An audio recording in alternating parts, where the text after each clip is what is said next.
giving you an opportunity to get the full story from the people who tell it best. This is Mediacom News Leaders. Everyone, and welcome to Mediacom News Leaders. Thanks for tuning in. I'm Carol Kelly. Joining us today from an organization, Shelter House, we've got the Executive Director, Crissy Canganelli. Crissy, welcome. Thank you. Good morning. Those that might be familiar with Shelter House probably know a bit about your emergency shelter and some support programs. Talk to us a little bit about your new program, permanent supportive housing. Sure. So we moved into the sphere of permanent supportive housing back in 2011. We opened up our first Fairweather Lodge. Today we have 3 Fairweather Lodges, and we'll open a 4th in 2019. Permanent supportive housing is essentially an intervention that combines both affordable housing. We guarantee that the housing will not cost any more than 30% of an individual's income, and the supports necessary for folks to maintain that stable housing placement.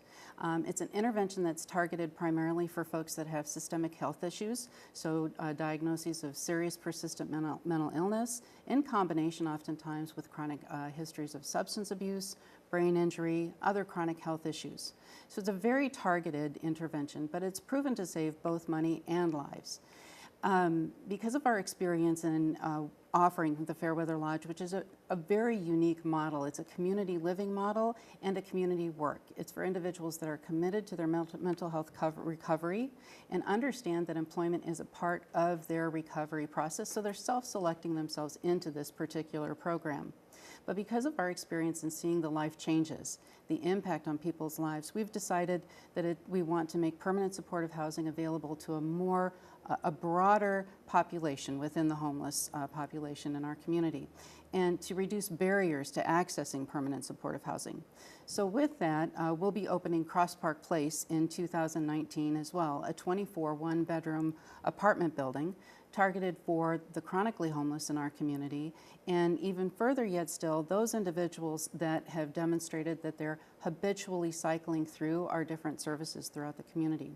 So we're seeing more and more of our time and effort and resources dedicated to permanent supportive housing. So talk to us about that. You said it's going to be opening in 2019 for this Cross Park Place. Yes, it's under construction now, and everything has been moving on schedule, knock on wood. So it's a 2-story facility on the southeast side of Iowa City, 24 one-bedroom apartments, and on-site case management services, a clinic for behavioral health and primary health care clinicians, multi-purpose room, laundry facility, but it'll be made, again, permanent supportive housing, but a lower threshold approach. So what's unique about Cross Park Place, not just the facility, but the methodology in which we're making housing available for folks. We're using a housing first intervention, and this is relatively new for the state of Iowa, frankly. Cross Park Place will be a demonstration project for the state of Iowa, but housing first as the intervention, it used more on the east and west coast for a longer period of time, and now slowly coming to the Midwest, if you will. But what housing first is a deconstructionist approach to addressing homelessness issues. Housing first is predicated on the understanding that housing is one of the greatest social determinants of health. Housing is a basic need and an essential right. People should not have access to housing predicated on demonstrating mental health recovery, med compliance, sobriety, employment, different things like that. But in fact, housing should be made available to those in need, and then the supports that are necessary should be made available, but participation is only voluntary on the part of the tenant. So this is the really unique and different thing about this project, which will be opening in January. Let's talk a little bit about the process. How do you identify and qualify, and what that process is like for residents? Sure. So this is a very targeted opportunity, and we have worked over about 4 to 5 years with a multidisciplinary steering group to identify the individuals that we want to prioritize these housing opportunities for. So individuals will be chronically homeless, and that's not just a a term that people use. It is a categorical definition by HUD and has to do with not only the duration of homelessness, the number of episodes of homelessness, but also that an individual has a diagnosed disability.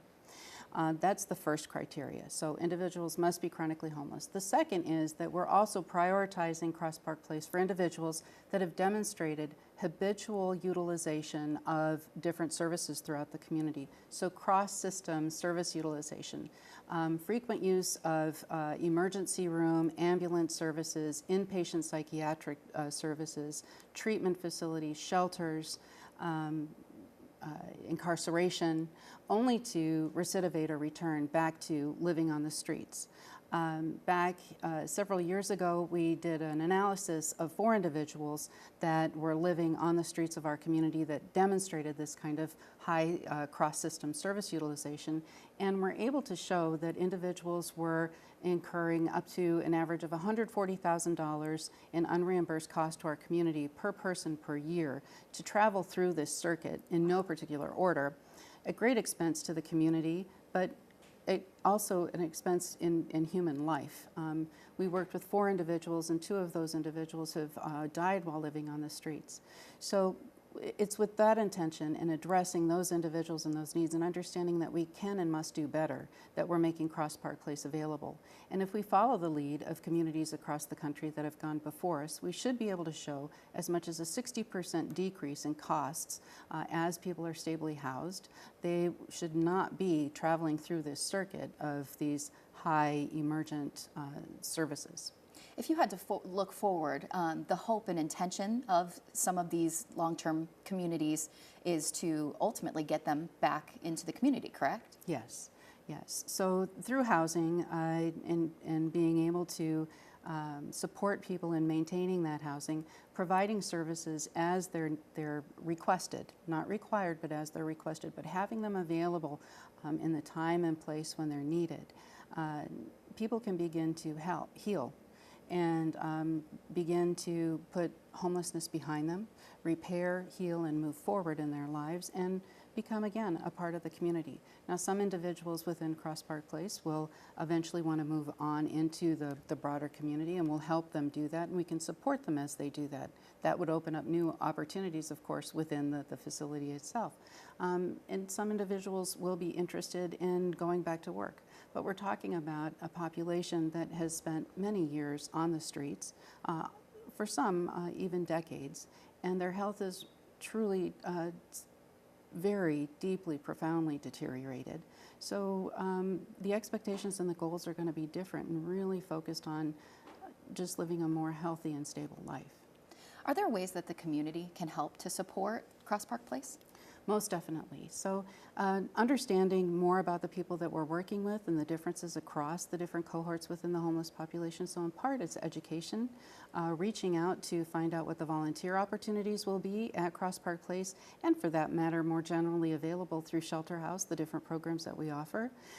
Financial support, of course. I'd be remiss if I didn't admit to that. This is a significant growth in programmatic costs for us, so it's a big jump for us beginning next year, and we need all the financial support that we can get. We rely on private contributions throughout our community. And further though, in-kind contributions to help establish individuals as they're moving into their apartments. The apartments will be fully furnished, but individual household needs, everything from bed linens to cleaning supplies, initial non-perishable grocery items, personal hygiene items, those are going to help those apartments feel like home as people move in. Talk to us also about another way for the community to support. National Hunger and Homelessness Awareness Week is coming up. Tell us a little bit about some of the activities that you have planned for Shelter House.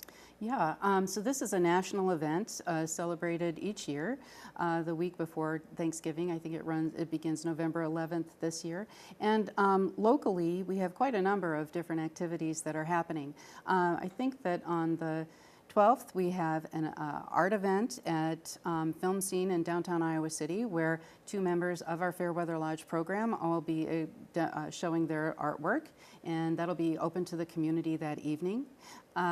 Tuesday, Shelter House celebrates 35 years of service to our community, and there'll be an event hosted at the Unitarian Universalist Society that evening.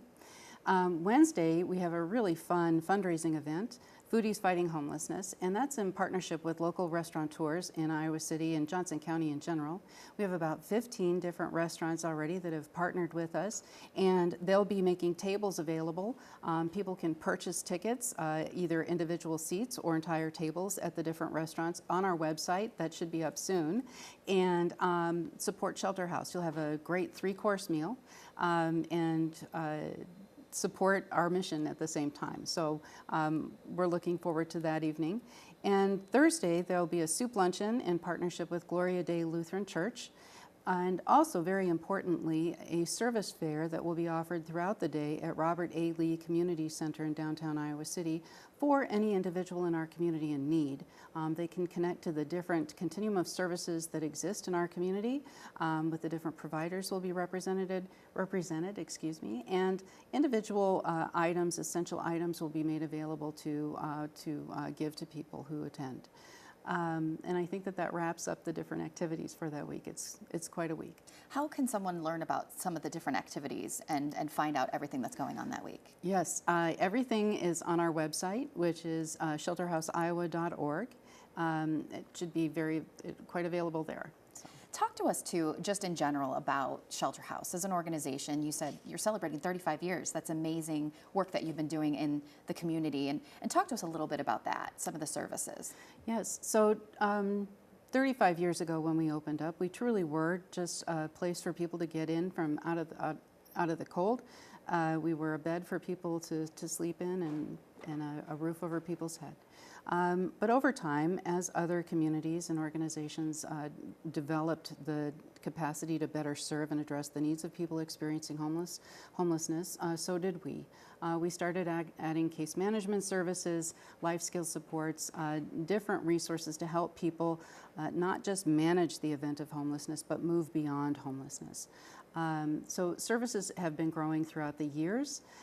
In particular, in the last 7, though, I would say that we've really recalibrated the different resources and services that we offer to help people move as quickly as possible out of homelessness and into the safety and stability of their own homes.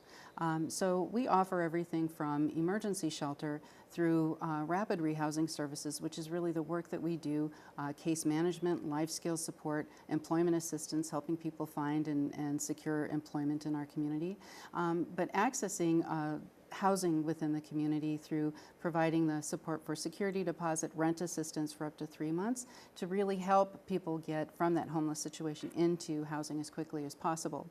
We provide daily meals at Shelter House. We serve over 50,000 meals a year because we're not only providing breakfast and dinner at the shelter, but for area nonprofits as well for contracts. So we have a in-house micro enterprise, if you will, and the permanent supportive housing that we just recently spoke about. To support that work, we started a janitorial business, and we're out for hire for anyone in the community that would like professional cleaning services. So it's really a broad swath of different programs and interventions that we offer, but all with the intention of helping people to address the challenges that they face and moving beyond the experience of homelessness permanently. And people that come to qualify, I guess, for your services, talk to us a little bit about that and what the process is like. Yes, anybody can come in. We do not have any kind of residency requirements or anything like that. I think that sometimes people are confused about that. We have an intake that we do where we just need to collect some general information about people. But as long as we have a bed,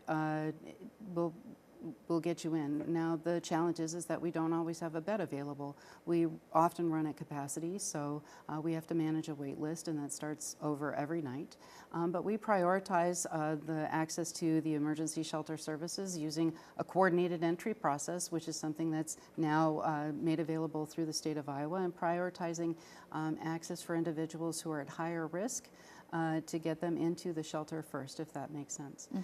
For the other interventions, such as permanent supportive housing, now those are going to be more targeted because they're with the intention of very specific vulnerable populations. We've talked about so much good that you're doing in the community. Tell us again where someone could learn a little bit more. Sure, please go to our website at www.shelterhouseiowa.org. It's a pleasure, Crissy. Thank you so much for joining us. Thank you. This has been Mediacom News Leaders, your opportunity to get the full story from the most reliable sources exclusively on Mediacom News Leaders.